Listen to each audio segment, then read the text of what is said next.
masuk di momen yang tepat. Nice banget kali ini. Iraf memainkan melontarnya. Ada City Seven dapetin satu orang please one. Dapat lagi. Langsung coba di ending terlebih dahulu. Dan WNJ harus tumbang.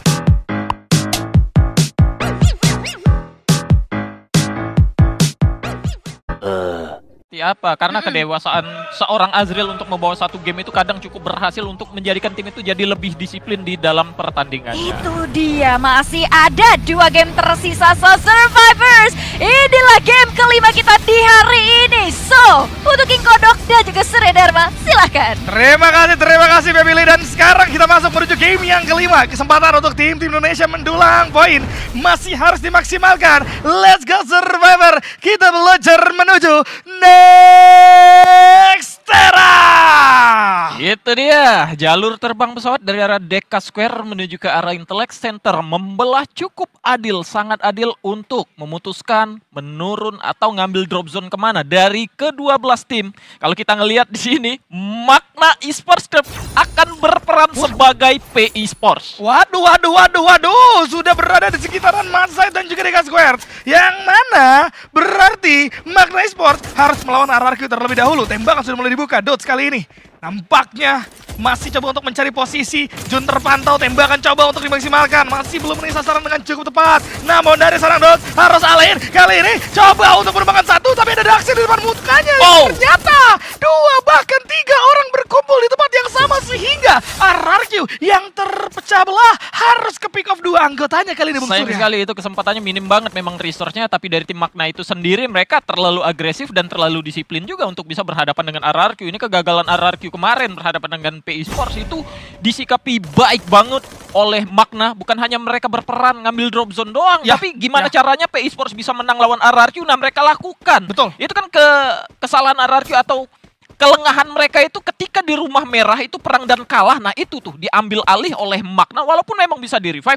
Tapi biasanya PI Sports itu akan langsung menuju ke arah mid side-nya. Nah ini Magna pelan-pelan menyisir dari arah belakang karena mereka tahu ada player RRQ lainnya di bagian belakang yang harus mereka lawan. Nih kalau sampai mid side-nya diambil oleh Magna, nih player-player RRQ yang berada di bagian belakang seutuhnya mereka nggak bisa ngambil dari posisi mid side itu sendiri. Dan mereka harus mencari tempat lain untuk melakukan reset. Betul, tapi menariknya lihat Magna kali ini mereka akan coba narik bareng-bareng dan langsung menerobos langsung menuju ke area Matside itu sendiri. Udah mulai kelihatan Maal terkena headshot di tangan sarang Yans. Tidak baik, kalah senjata juga. Nampak ada serang Maal harus tertakedown dengan secara cepat. Ada Abai yang mulai sadar bahwa ada satu player dari Magna yang tertinggal. Abai kali ini setidaknya coba untuk mendapatkan 1 poin eliminasi.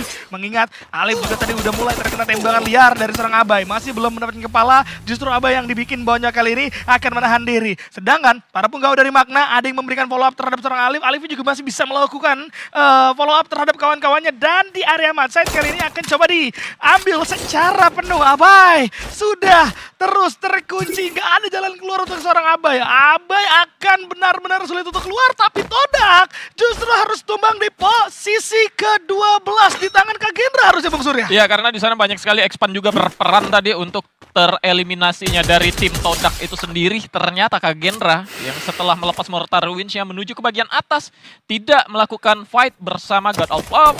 Kemudian Todaknya juga tidak masuk ke daerah Rust Town untuk melakukan fight karena Todak itu pernah menang juga lawan God of Love sebenarnya. Betul, lihat bagaimana RRQ kali ini coba untuk memberikan counterplay yang sempurna. Wow, datang dari area yang berbeda. Alif kali ini dalam keadaan yang sekarat. Langsung di takedown juga di tangan seorang Maal. Menyisakan Daxel saja yang berada di area tengah.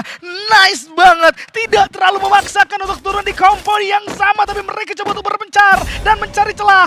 Tindir tidak sadar bahwa ada Daxel yang benar-benar bersembunyi. Tapi akan ada God of Love yang juga hadir. Demon sudah mulai terdeteksi di sisi atas. Kali ini Tindir akan segera hadir. Menunggu juga para punggawa lainnya untuk join. Dan coba kalian tembakan datang. Hey, Dir, kamu lihat di mana orangnya? Masih ada Abai juga yang datang memberikan bantuan. Demon akan coba diincar, berhasil di takedown di tangan seorang Maal. Dan hal itu akan membuat dari God of Love harusnya cabut secara utuh, Bung Surya. Iya, karena mereka mencoba masuk di pertempuran RRQ bersama Magna Esports. Meskipun memang Tindir tadi tidak mengetahui adanya satu player ya, itu cukup riskan sekali. Karena memang tidak terdetek pergerakannya.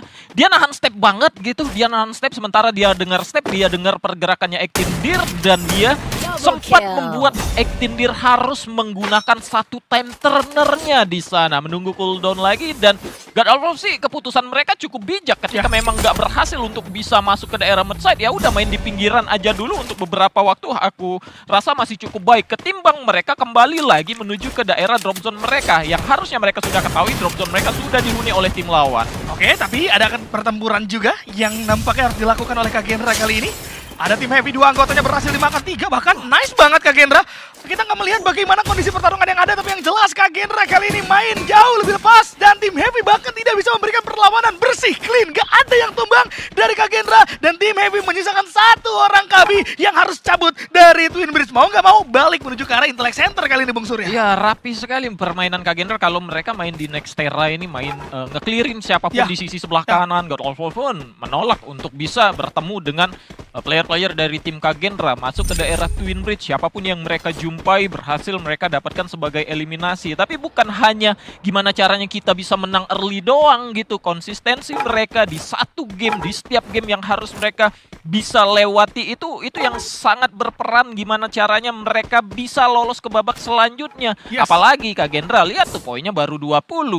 Game sudah 4 yang mereka lewati gitu. Butuh banyak banget poin untuk bisa membuat mereka ada di 6 teratas. Seenggaknya memang nggak di 6 teratas, tapi nggak jauh banget posisinya sama Magna tuh dengan 36 poin. Itu masih bisa banget di 2 game yang tersisa, termasuk game 5 ini mereka mendapatkan hal itu. Karena kalau mereka sudah terlalu jauh ya ketinggalannya, setelah hari ini selesai, besok itu akan jadi PR yang mungkin agak berat bagi mereka mengejar ketertinggalan itu. Betul, dan kita melihat 1 anggota dari God of War akan terkunci kali ini. Harusnya nggak akan ada jalan keluar juga. Ripnya masih coba untuk memberikan perlawanan. Temptar bakal coba dibuka dan akan berhasil di takedown juga pada akhirnya. Kalau kita berbicara soal Kagendra, di hari ini memang objektif yang tersisa untuk Kagendra adalah mengejar ketertinggalan aja gitu ya. Nggak perlu mungkin membalap dari 6 besar, tapi setidaknya membayang-bayangi supaya mereka tidak terlalu jauh. Karena sekali lagi Bung, di hari yang kedua, di hari esok lebih tepatnya, itu objektif dari berbagai tim akan berbeda. Karena sekarang tim-tim yang 6 besar, besok di tim-tim yang 6 besar itu udah bisa memilih siapa nih yang mau kita turunin ke FFNS-nya. Kalau memang Kagendra dan juga Bigetron kelihatan main di bawah, bisa aja EVOS dan juga RRQ akan memilih ke arah mereka berdua untuk dimakan semakin aman di 6 besar, sedangkan mereka berdua harus turun di bawah nantinya Bung. Iya, itu jadi satu keunggulan kan, keuntungan untuk RRQ dan juga EVOS itu sendiri. Melihat Kagendra, Bigetron ada di bagian bawah, kemudian mereka merasa aman EVOS-nya. Karena 2 tim yang ada di bagian bawah ini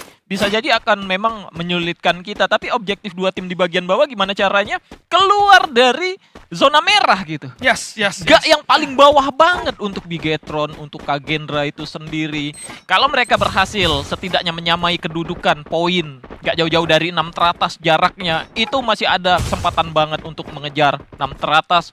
Mungkin 4-4-nya termasuk Kagendra dan juga Bigetron besok masuk atau lolos ke babak grand final. Namun lihat nih, disiplin banget ketika Azrilnya bermain. Mereka tahu di atas ada tim, tapi respon apa yang harus mereka lakukan. Karena bukan nggak pede untuk perang ya. Kadang ini adalah satu kedisiplinan mereka untuk mencari kelengahan dari tim lawan, sehingga mereka bisa maksimalkan, jadikan kesempatan mereka untuk dapetin poinnya gitu. Apalagi Bigetron kan lagi under pressure banget ini. Betul, ditambah dengan adanya resiko kalau Bigetron nggak ngerem posisi mereka coba untuk maksa naik ke lantai 2, yes, ada kesempatan untuk menang, jelas. Tapi resikonya terlalu tinggi, karena siapapun yang tumbang tidak akan lagi bisa di-revive. Mengingat di daerah vending machine-nya sudah dikuasai juga sama tim yang berbeda. Artinya, satu kesalahan akan membuat mereka sulit untuk sampai ke arah late game. Tapi akan ada pergerakan menuju area Zipui kali ini. Tembakan begitu banyak datang menuju ke area seorang Ektindir. Terkena juga Astro 4 yang membuat dirinya harus menahan diri ke arah belakang. Ada Abai yang akan menjadi garda terdepan, coba untuk menahan 2 orang terlebih dahulu. Namun tidak ada pergerakan lebih lanjut yang dilakukan oleh God of War yang kali ini sama-sama sadar, sama-sama tahu, tapi tidak mau saling memulai pertarungan secara intens. Lagi-lagi apa? Disiplin semuanya, Bung. Ya nggak mau mereka melakukan satu kesalahan yang merugikan pada akhirnya untuk tim mereka itu sendiri. RRQ, apalagi mereka dalam posisi yang sulit juga ya. Satu player terjatuh, terkena Thrill of Battle mereka tadi. Jadi membuat mereka memang inilah hal yang terbaik bisa mereka lakukan karena jumlah player masih banyak banget. Mereka melakukan fight di sini belum tentu menang juga lawan Betul. God of War. Dulu kan memang ZPW ini salah satu drop zone RRQ juga. Timnya juga yang sama God of War juga, sama-sama kuat sebenarnya dua tim ini kalau melakukan fight di sini. Tapi bukan ini objektif yang ingin dilakukan oleh RRQ. Killnya sudah 5 kok. Gimana caranya aja mereka bisa survive sampai late game lagi kayak di game-game awal itu top 3 aja gitu. Betul. Top 3 aja yang harus bisa mereka dapatkan di setiap gamenya. Yes. Gak melulu harus placement 1 di bagian atas karena 6 teratas ya. Tetap 6 teratas lolos semua tuh ke grand final. Oh, tapi udah ada inisiasi. Dots kali ini akan belum. menjadi garda terdepan. Oke, masih coba narik ke arah belakang. 3 penggawanya akan memberikan follow up. Gak mau ternyata untuk menyamai ke arah makna. Disiplin, mereka narik ke arah belakang. Gak mau untuk all in. Dan terpecah kali ini dari segi posisi. Semua research yang dimiliki oleh para penggawa RRQ itu banyak banget yang kebuang. Keluar demi keluar untuk jalan ke kompon yang memang mereka tuju. Itu mahal banget hitungannya. Dots juga harus terpisah. Tapi ini yang akan bagus buat RRQ pada saat pecah pertempuran. Dots bisa jadi anomali, mendapatkan keuntungan sehingga bisa melakukan backstep juga terhadap para penggawa dari Magna. Maknanya juga gak mau keluar sama sekali. Mereka benar-benar menahan diri. Mereka benar-benar disiplin. Gak mau memberikan perlawanan yang terhitung sia-sia. Karena sekalinya pun mereka bisa dapetin satu, resiko tetap terlalu tinggi. Zona sudah mulai kelihatan, berarti sudah ada sekitaran 6 tim yang berada di dalam zona, sedangkan yang lain masih di sisi luar. Salah satunya adalah Kagendra untuk tim Indonesia yang masih berada di sisi Intellect Center yang mau nggak mau mereka harus menggunakan mini launchpad sekarang. Kalau mereka nyebrang kemudian ketahuan sama EVOS, kemudian Bigetron juga nembak arah mereka, ini Kagendra sih udah nggak ada tempat lagi untuk sembunyi, Bung Surya. Iya, paling tidak dia harus gunakan dinokular pertama. Titik mana yang harus mereka ambil Nah. gitu. Karena jalur masuk itu harusnya sudah ada ya. Cara mereka sudah ada gitu, mini launchpad atau satu launchpad. Itu kan ada satu launchpad Ya, di betul. Intellect Center itu yang Betul. bisa mereka gunakan. Tapi arah mana? Arah mana yang harus mereka ambil? Itulah. Dinokular harus mereka gunakan. Ternyata ke atas itu sepertinya. Oke. Atau ke bagian patahan di sebelah jembatan yang akan diambil oleh tim Kagendra itu sendiri. Semakin banyak tim numpuk di bagian tengah. Zona aman ini semakin membahayakan tim-tim yang ada di luar zona aman itu sendiri. Kurang lebih kayak game pertama tadi tuh banyak banget udah di dalam zona. Tim-tim luar zona tuh bingung mau masuk ngambil tempatnya seperti apa. Betul, bahkan yang di luar zona sekarang mau nggak mau harus saling bertempur dulu. Iya. Ada satu anggota, Demon tumbang begitu saja. Virtus Pro narik mundur setelah mereka kehilangan satu orang. Karena apa? Mereka sadar ada tim yang datang sebagai orang ketiga. Tim Flash hadir memberikan tembakan. Untungnya mereka cepat sadar, mereka coba untuk menghindarinya. Dan mereka akan mengambil sisi kanan demi bisa setidaknya untuk menghindari pertempuran. Namun, God of War akan mengikuti arah jarum jam. Sehingga Virtus Pro mau tidak mau harus memberikan perlawanan mereka. Tembakan coba dibuka, tapi lihat bagaimana posisi mereka yang terbuka juga akan terkena tembakan liar. Tim Flash bahkan sudah masuk lebih dulu. Warnanya tumbang di tangan seorang Lucky. Ada lagi Nameless yang sudah mulai terkunci juga. Zona udah sakit banget. ABCD udah mulai kelihatan di sana, tapi gak akan ada inisiasi lebih lanjut lagi. Sedangkan di area Arsenal, WAG, tim Heavy akan saling bertempur. Kesempatan buat Kagendra untuk join sebenarnya. Lihat bagaimana seorang Alan menumbangkan ke arah seorang Serus. Coba ditabrak atau tidak sama sekali. Tapi lihat Plisuan juga akan dibikin bonyok kali ini. Teguh akan mengurung diri. Kagendra masuk di momen yang tepat.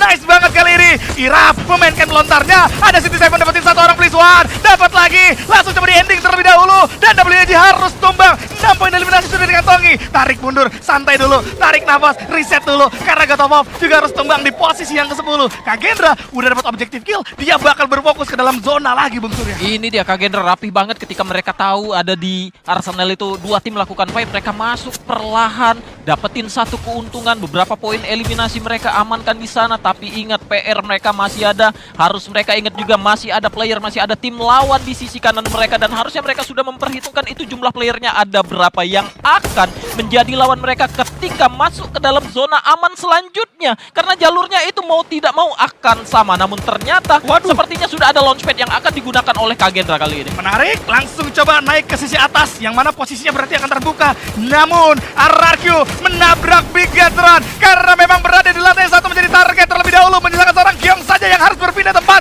Tukeran kompon aja di antara kedua tim. Sama-sama bergeser. Bahkan Kyong gak tumbang sama sekali. X-Man di area yang berbeda akan tumbang satu persatu di tangan tim Flash yang datang dari sisi high ground. Terus coba untuk menjadi orang ketiga memberikan tembakan liar, namun Ekpan tetap tumbang di posisi yang ke-9 tidak akan bisa bertahan. EVOS juga sama, coba untuk mendapatkan keuntungan, tapi Maal yang dapat poin eliminasi kali ini. ABCD akan ditargetkan selanjutnya. Sin juga sama, terbuka dia dari sisi kiri. Lihat bagaimana bonyoknya dari seorang Sin, berhasil diambil sama seorang Ray juga. Pada akhirnya ABCD harus menahan diri dan terkunci. Tumbang juga Virtus Pro karena memang nggak memiliki kompon sama sekali. Di posisi ke-8 tim Heavy, 4 orang. Bakekok bunda, rame banget itu dibuka gluolnya. Bakal coba dikasih Glumeter terlebih dahulu. EVOS main objektif, dia narik lagi ke dalam. Gak perlu terburu-buru karena lihat bagaimana para penggawa dari area tim Flash juga akan hadir. Zona mulai bergeser, 7 tim yang masih ada 20 orang. Begitu padatnya late game kali ini. Alan, don't cry. Baca tombang di tangan seorang Ray. Makan-makan, mukbang kali ini dari EVOS Diva itu sendiri. Kagenra yang berada di sisi atas pom bensin akan coba untuk menahan diri sejenak. Magna harus keluar karena zona sudah mulai menggigit karena mereka target dari Magna itu ada 2 tim sekaligus yang bisa untuk mereka hajar, tapi posisi terlalu terbuka. Tim Flash tumbang di posisi yang ke-6. 5 tim yang bermain kali ini akan menunggu zona bergerak, dan benar saja Magna akan bergerak lebih dulu, tapi harusnya membagi kompon aja. Kagenra kalau sampai terlambat, oke, udah ada mini launch pad yang dibuka. Nice banget kali ini. Ini Irap bisa langsung geser sebenarnya pada saat zona menggigit ke arah mereka. Namun tetap di sisi atas yaitu EVOS harus diberikan tembakan dulu supaya tidak mengganggu pada saat nanti eksekusi penggunaan mini launchpad bisa mereka lakukan. Zona sudah mulai menggigit, semuanya udah mulai bisa naik. Dan sekarang lihat Kagenra langsung melakukan move kali ini. Sedangkan Aimgat sudah mulai membaca. Tembakan dibuka, tidak ada yang tumbang sama sekali. Kagenra nice banget. Mereka dapetin satu compound. Walaupun di area yang berbeda, ada CT7 dan juga Irap yang mendapatkan pundi-pundi poin eliminasi di sana. RRQ dan EVOS akan turun bersamaan kah? Kali ini resikonya terlalu tinggi untuk kedua tim turun bersamaan. Aimgodnya udah mulai pindah dan berhasil menggunakan mini launchpad dengan cukup sempurna. 3 tim Indonesia berada di area late game.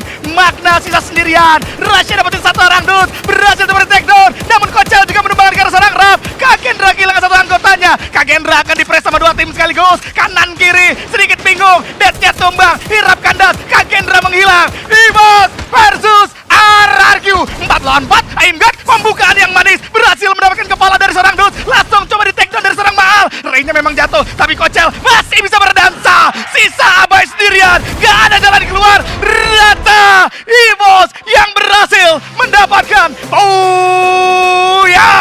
disiplin sekali, rapi sekali mereka ketika berada di satu kompon yang sama bersama tim Bigetron by Vitality. Kita nggak melihat melakukan warnya seperti apa, tapi Bigetron itu tersisa 1 player, Kyong doang. Itu karena peperangan yang terjadi bersama tim EVOS Divine. Mereka mampu mempertahankan 4 player ya, itu menjadi kunci tuh. 4 player mereka bertahan ketika selesai melakukan fight bersama Bigetron by Vitality, bertahan di satu tempat yang sama, nggak ada gangguan lain dari tim lain. Itu menjadi kunci mereka. Meskipun memang Kagendra masuk duluan ke dalam zona, tapi ternyata serangan-serangan selanjutnya itu datang dari kiri dan kanan mereka. Susah sekali untuk bertahan, hanya mengandalkan 1 airdrop yang turun di posisi mereka. Dan welcome back baby.